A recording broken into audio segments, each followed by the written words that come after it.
for today's video, nandito nga po kami papuntang Ajman para po magpa-medical ang ating 35 katao. Yes, 35 katao po ang aming kasama ngayon na magpapa-medical.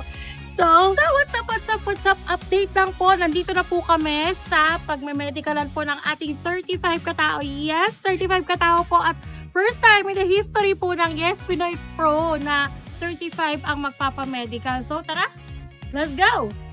So for today's video, nandito po kami sa Ajman kung saan nagpa-medical po yung mga tao natin or mga client natin na kumuha po ng self-sponsored. So, anong gawin natin? Kukuha tayo ng feedback sa kanila. Okay, come on, let's go!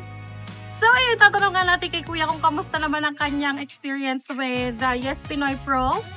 Well, ma'am, para sa akin okay naman very entertaining noon. Okay naman yung experience natin dito, medyo challenging nga Ito, napunta ko sa malayong lugar. Okay, legit to legit. Yon. So, hanap pa tayo ng iba, Kapon? So, ayan, Kuya, anong masasabi mo sa ating kutsara today? Maganda yung sound. Maganda yung sound namin kutsara. So, ano feedback po kay Yes Pinoy Pro? Maganda siya quality. Mabilis sa loob. Mabilis yung proseso. Akala ko po yung sinasabihan niyang maganda. No? Sige na nga, Kuya, bye.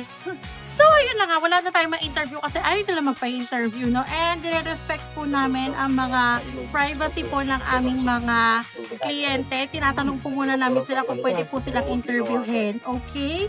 So, paano? Bye for now. Bye po sa aming kutsara.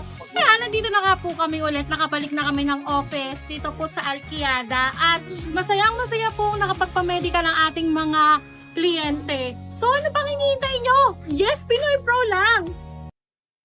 Yes, Pinoy Pro, making dreams come true. Yes, Pinoy Pro, we are here for you.